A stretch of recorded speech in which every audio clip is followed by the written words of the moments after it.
Let's go to, we're going to move on to a wide receiver here. And so this is a wide receiver who's top 5 in target share, top 3 in end zone target share. On 3rd and 4th downs, they're looking for him a lot as well. 7th in utilization score, and he's a top 15 fantasy wide receiver.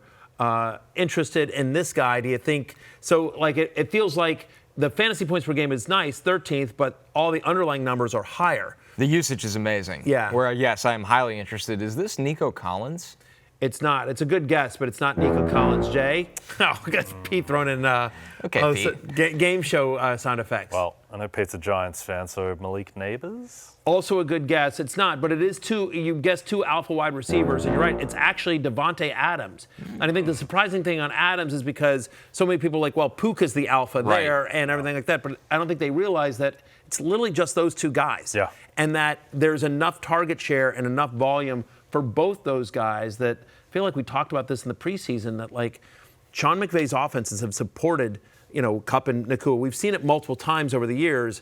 It throws enough, especially when Stafford's healthy, to support 2 fantasy wide receivers. So people might just be thinking, oh, hey, Adams, like he's the number 2 to Puka. Like he's an elite wide receiver 1. It just so's the other guy on his team. So what's interesting to me about the Rams, Connor, is that the past 2 years in terms of pass rate over expectation, the Rams think with 24th and 21st. So in terms of they don't throw the ball that much over. Sean McVay wants to run the ball. This year so far they're 8th. And I wonder if that's a product of the fact that they have 2 elite wide receivers and that they do want to throw the ball, or whether it's just 3 weeks and it's a little bit noisy. Because if they actually are going to throw the ball a ton, it's just these 2 guys. The third guy's like Jordan Whittington. Like there's no third guy really. And it's not like Kyron's doing a ton out of the backfield either. So if that's the case, then Davante could be a legitimate wide receiver. And Stafford missed him a couple times on Sunday. For sure. I think you're right. I think it's funneled through 2 wide receivers in a pass-heavy offense. But do you think he wants to throw this much, though, McVay? I think it's at least closer to 15th rather than 24th. Yep.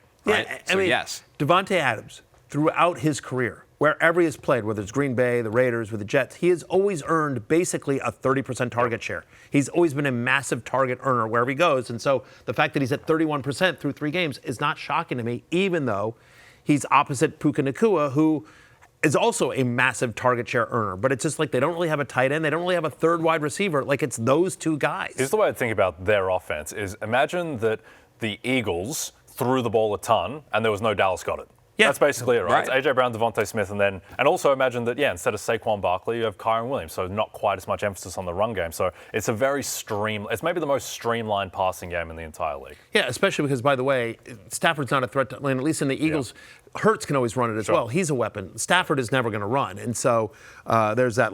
Hey, it's Matthew Berry from NBCSports.com and RotorWorld.com, and I want to thank you so much for watching whatever it is you just watched, or if nothing else, being too lazy to click out of the autoplay after this video started, after whatever it is you actually wanted to watch finished.